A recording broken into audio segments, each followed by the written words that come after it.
ಸಚಿವ ನಾಗೇಂದ್ರ ವಿಚಾರದಲ್ಲಿ ಒಂದರ ನಂತರ ಒಂದು ವಿವಾದ ಏರ್ಪಡ್ತಾ ಇದೆ. ಕಾಂಗ್ರೆಸ್ ಹೈಕಮಾಂಡ್ಗೆ ಇಕ್ಕಟ್ಟಾಗ್ತಾ ಇದೆ. ಈಗ ತೀವ್ರ ಇರಿಸು ಮುರುಸಾಗ್ತಾ ಇದೆ. 2024ರಲ್ಲೂ ಇರಿಸು ಮುರುಸಾಗಿತ್ತು ನಾಗೇಂದ್ರ ವಿಚಾರದಲ್ಲಿ. ಸರ್ಕಾರಕ್ಕೆ ತೀವ್ರ ಚಾಟಿಯನ್ನ ಕೂಡ ಬೀಸ್ತಾ ಇತ್ತು ಬಿಜೆಪಿ. ಆಗ್ಲೂ ಕೂಡ ಇವಾಗ್ಲೂ ಹಂಗೆ ಆಗಿದೆ. ಪ್ರಕರಣದ ತನಿಖೆ ಮುಗಿಯದಿದ್ರೂ ಕೂಡ ಮತ್ತೆ ನಾಗೇಂದ್ರ ಅವರಿಗೆ ಮಂತ್ರಿಗಿರಿಯನ್ನ ನೀಡಲಾಯಿತು. ಸಚಿವರಾದಂತಹ ನಂತರ ಮತ್ತೊಂದು ವಿವಾದದಲ್ಲಿ ಸಿಲುಕಿದ್ದಾರೆ ನಾಗೇಂದ್ರ.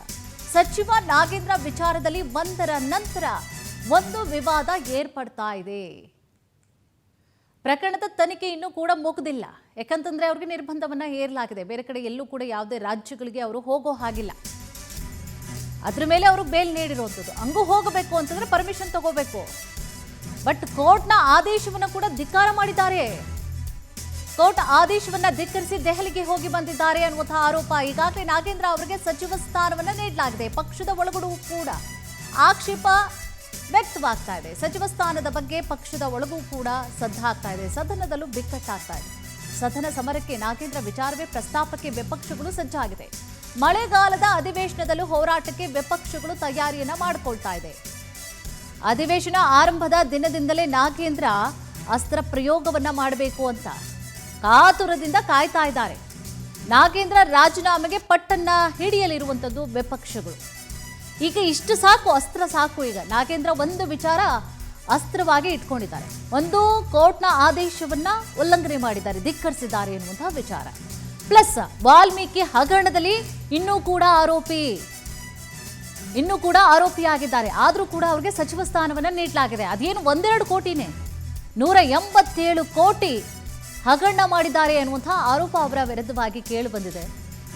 ಇನ್ನೂ ಕೂಡ ಅವರು ಬೇಲ್ ಮೇಲೆ ಆಚೆ ಬಂದಿರೋದಷ್ಟೇ ಆರೋಪಿಯಾಗಿದ್ದಾರೆ. ಆದರೂ ಕೂಡ ಅವರಿಗೆ ಸಚಿವ ಸ್ಥಾನವನ್ನ ನೀಡಲಾಗಿದೆ.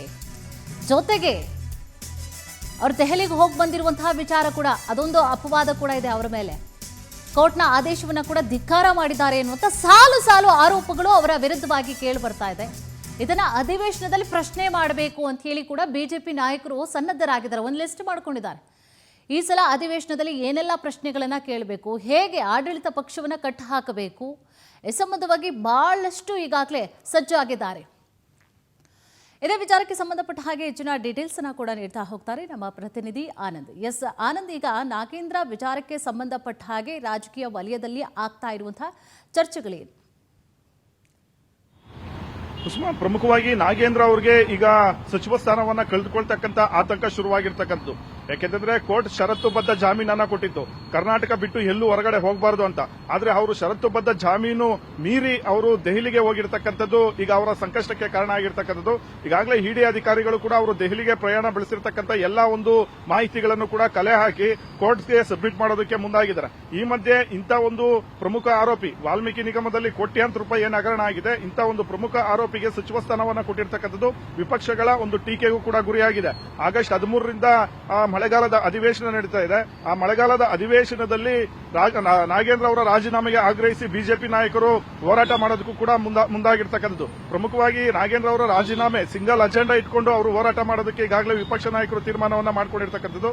ಹಾಗಾಗಿ ಸದನದಲ್ಲೂ ಕೂಡ ಕಾಂಗ್ರೆಸ್ ಪಕ್ಷಕ್ಕೆ ತೀವ್ರವಾದಂತಹ ಒಂದು ಮುಜುಗರವನ್ನು ಉಂಟು ಮಾಡೋದಕ್ಕೆ ಮುಂದಾಗಿದ್ದಾರೆ. ಈ ಮಧ್ಯೆ ಇಂಥ ಪ್ರಮುಖ ಆರೋಪಿಗೆ ಪಕ್ಷದಲ್ಲಿ ಸಚಿವ ಸ್ಥಾನವನ್ನ ಕೊಟ್ಟಿರ್ತಕ್ಕಂಥದ್ದು ಕೂಡ ಹಿರಿಯ ಸಚಿವರ ಅಸಮಾಧಾನಕ್ಕೂ ಕೂಡ ಕಾರಣ ಆಗಿದೆ. ಯಾಕೆಂದ್ರೆ ಅನೇಕ ಒಂದು ಶಾಸಕರು ಬಹಳಷ್ಟು ಅರ್ಹರಿದ್ದಾರೆ. ಅಂತವರನ್ನ ಬಿಟ್ಟು ವಾಲ್ಮೀಕಿ ನಿಗಮದ ಹಗರಣದ ಪ್ರಮುಖ ಆರೋಪಿ ನಾಗೇಂದ್ರ ಅವರಿಗೆ ಸಚಿವ ಸ್ಥಾನ ಕೊಟ್ಟಿರ್ತಕ್ಕಂಥದ್ದು ಕಾಂಗ್ರೆಸ್ ಪಕ್ಷದಲ್ಲೂ ಕೂಡ ಅಸಮಾಧಾನವನ್ನ ತಂದಿರತಕ್ಕಂಥದ್ದು. ಹೀಗಾಗಿ ಮುಂದೆ ಅವರ ಒಂದು ಸಚಿವ ಸ್ಥಾನಕ್ಕೆ ಕುತ್ತು ಎದುರಾಗ್ತಕ್ಕಂಥ ಒಂದು ಸಾಧ್ಯತೆ ಇದೆ. ನಿನ್ನೆ ಡಿಕೆ ಶಿವಕುಮಾರ್ ಅವರು ದೆಹಲಿಗೆ ಹೋದಂತ ಸಂದರ್ಭದಲ್ಲೂ ಕೂಡ ನಾಗೇಂದ್ರ ಅವರನ್ನ ಸಂಪುಟದಲ್ಲಿ ಉಳಿಸ್ಕೋಬೇಕಾ ಅಥವಾ ಬೇಡವಾ ಅನ್ನೊಂದು ವಿಚಾರದ ಬಗ್ಗೆ ಮಲ್ಲಿಕಾರ್ಜುನ್ ಖರ್ಗೆ ಹಾಗೆ ಸುರ್ಜೇವಾಲಾ ಅವರ ಜೊತೆ ಚರ್ಚೆ ಮಾಡಿ ಬಂದಿದ್ದಾರೆ. ಹಾಗಾಗಿ ಮುಂದೆ ಸಂಪುಟದಲ್ಲಿ ಬದಲಾವಣೆ ಆಗಿದ್ದೆ ಆದ್ರೆ ಆಗ ನಾಗೇಂದ್ರ ಅವರನ್ನ ಕೈ ಬಿಡ್ತಕ್ಕಂಥ ಸಾಧ್ಯತೆ ಇದೆ. ಇಲ್ಲದೇ ಇದ್ರೆ ಅಧಿವೇಶನದಲ್ಲಿ ಬೃಹತ್ ಹೋರಾಟವನ್ನ ಮಾಡೋದಕ್ಕೆ ಮತ್ತೆ ಅಧಿವೇಶನವನ್ನ ನಡೆಸೋದಕ್ಕೆ ಬಿಡಲ್ಲ ಅಂತಾನೂ ಕೂಡ ಈಗಾಗಲೇ ಬಿಜೆಪಿ ನಾಯಕರು ಹೇಳ್ತಾ ಇರ್ತಕ್ಕಂಥದ್ದು. ಹಾಗಾಗಿ ನಾಗೇಂದ್ರ ಅವರ ವಿಚಾರದಲ್ಲಿ ಹೈಕಮಾಂಡ್ ಯಾವ ನಿರ್ಧಾರವನ್ನ ತೆಗೆದುಕೊಳ್ಳುತ್ತೆ ಅನ್ನೋದು ಕುತೂಹಲ ಇದೆ. ಕುಸುಮಾ, ತಮ್ಮೆಲ್ಲ ಮಾಹಿತಿಗಾಗಿ